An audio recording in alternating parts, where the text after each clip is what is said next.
Welcome DIYer to Dandysoap DIY. Today we're going to use Dollar Tree and we are going to create us this beautiful little sleigh.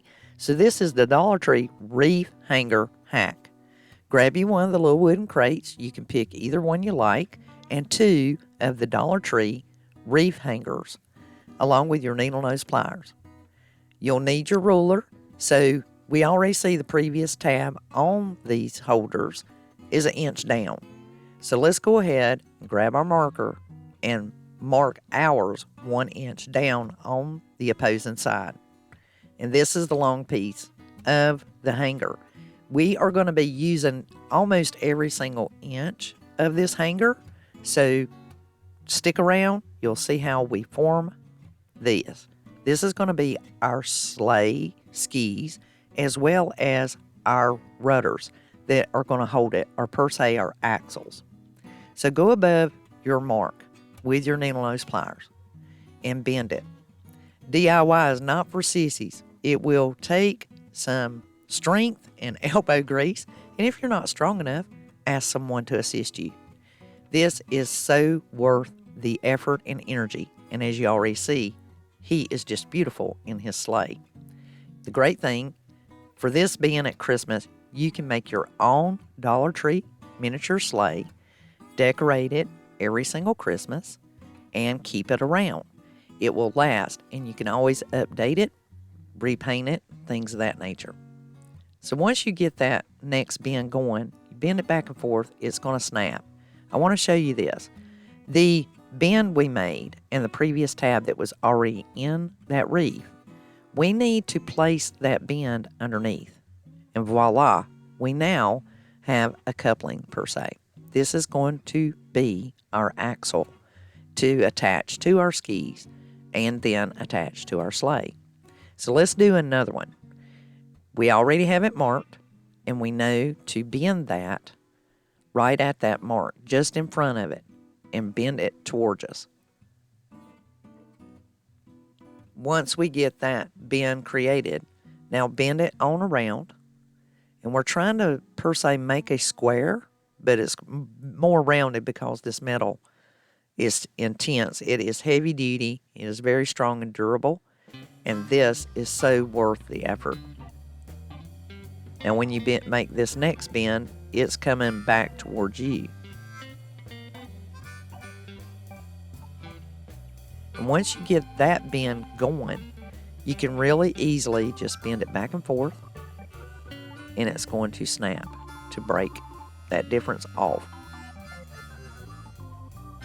We have a few more steps, so stick around because I wanted to keep this in so there's no confusion.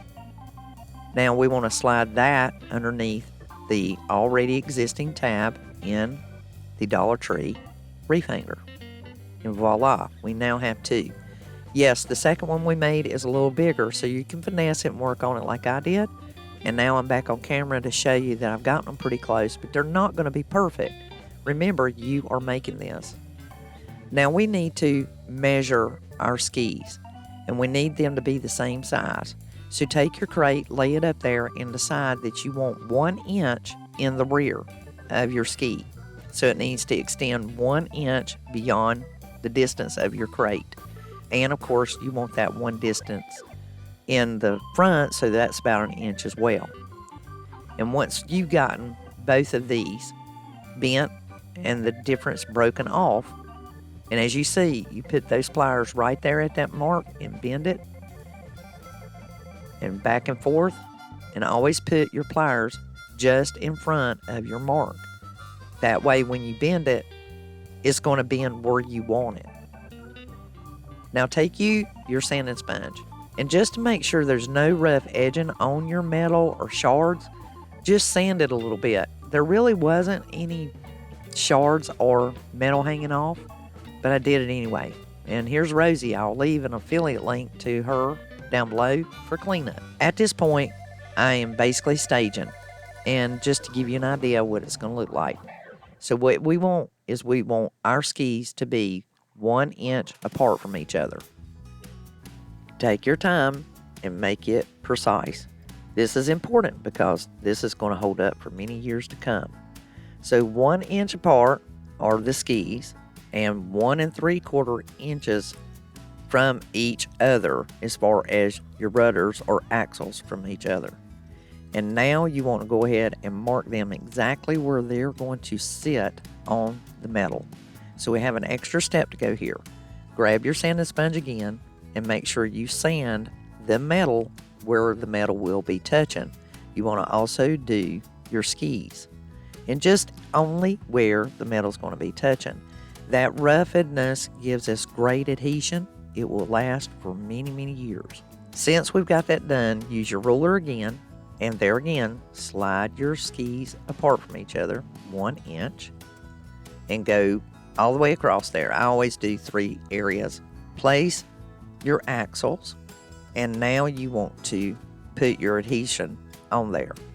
If you've already painted your crate and your glue has standing time, you can go ahead and put it all together. The Gorilla Glue that I am using has standing time. So as you see, I haven't painted my crate, and I'm going ahead and putting the adhesive on my axles and on my skis. I will then put the adhesive on the top. This is where the crate will be sitting later on. If you're new here, subscribe to the channel and be sure to save this video to your playlist for those projects you want to try. And if you would, please click the like button. That thumbs up lets me and YouTube know you enjoyed the video, and I really appreciate it. Now I selected the Tuscan Red by Apple Barrel, and you can achieve this color if you have the chalk paints by mixing a little bit of truffle or even the ink with the crimson, and that will give it that deep, rich red burgundy color, and it looks more rustic and realistic to me as a true bona fide Christmas sleigh in a miniature fashion. And voila, here she is looking pretty good. So now I can go ahead and set my crate on top of the axles and place some weight inside and leave it overnight. And this way it will have time and opportunity to have a firm adhesion. And when you're ready, if you want to make this look a little more rustic, a little more older, I'm going to show you this wax technique. I'm using the white wax and the wax brushes. You can find the affiliate link down below. When you apply the wax in your brush, make sure you pounce it and swirl it around and work it into the bristles. When you place it onto your item, you want to go in a circular fashion. Have a paper towel or a cloth and lightly buff it. It will leave this shimmer of glaze, and it also preserves the wood and gets that sealant on it that will last for years. I place Mod Podge inside of mine, and decorate your sleigh any way you like. I know you enjoyed this video. This is Elizabeth, and until the next DIY, I'll be crafting y'all. So go make your sleigh, and Merry Christmas!